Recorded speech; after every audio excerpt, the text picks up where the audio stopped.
it's a kind of a jolt to the hegemony of Israel?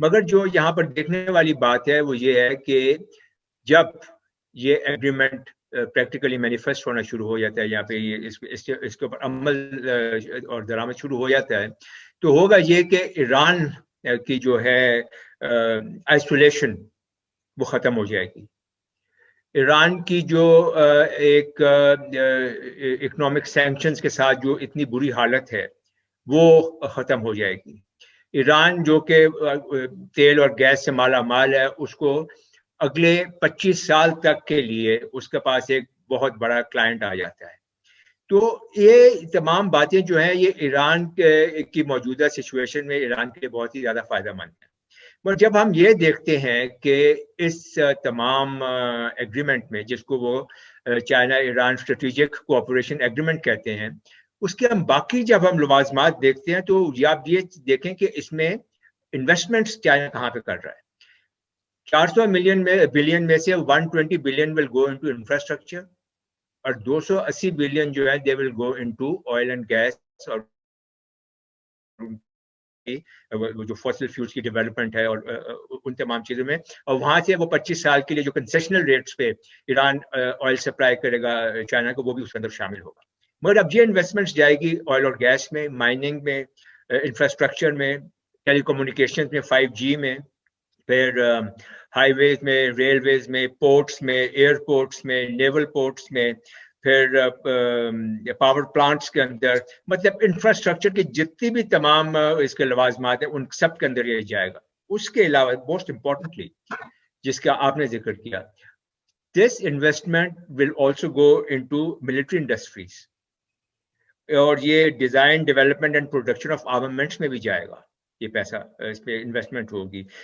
Counter terrorism میں cooperation ان کی بڑھے گی، اور پھر جوائنٹ ملٹری ڈرلز ہوں گی، اور مطلب جو بھی جو ڈیفینس کے جو جب آپ ٹائرز بنتے ہیں تو ان میں جو تمام اسٹیپس انوالو ہوتے ہیں وہ سب کے سب ہوں گے.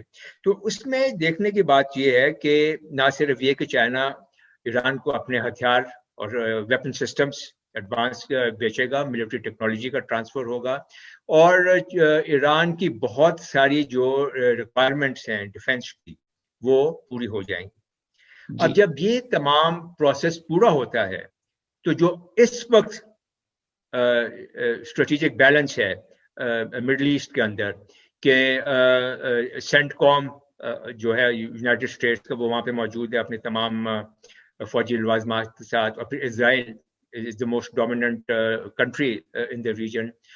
تو اس میں ڈیفینیٹلی اسٹریٹجک بیلنس میں کچھ نہ کچھ فرق تو آئے گا.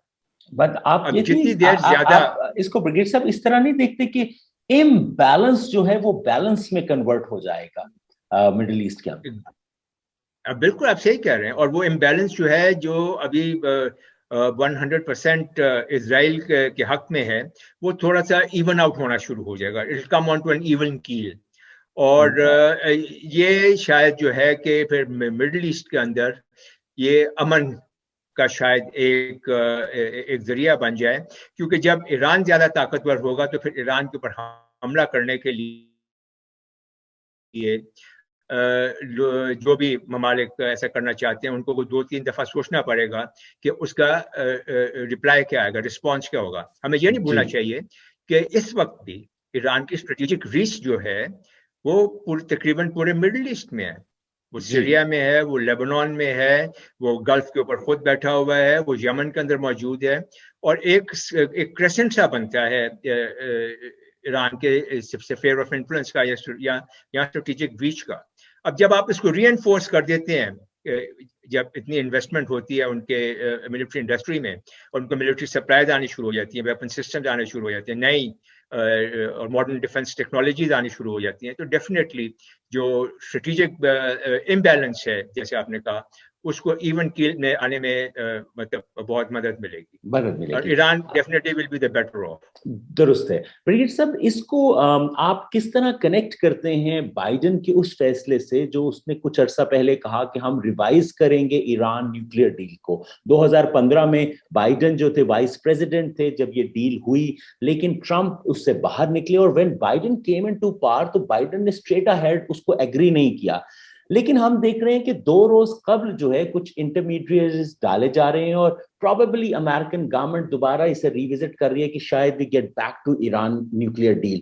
تو آپ سمجھتے ہیں کہ چائنا کی اس انویسٹمنٹ کا انیشیٹو جو ہے اس نے امریکہ کو انفلوئنس کیا ہے to get back to Iran nuclear deal? I think اس میں 2 بہت امپورٹنٹ ایسپیکٹس ہیں.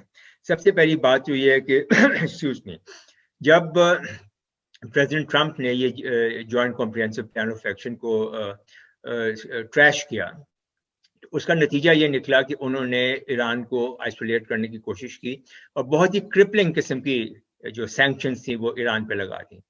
تو جب ایران آئسولیٹ ہو گیا اور سینکشنز کے بہت زیادہ اثر میں آ گیا اور چائنا کے ساتھ ان کی بات چیت چل رہی تھی یہ اسٹریٹجک کوآپریشن ایگریمنٹ کے لیے، تو ایران کے لیے چائنا کے ایمبریس میں جانا یا چائنیز کیمپ کے اندر جانا بہت آسان ہو گیا.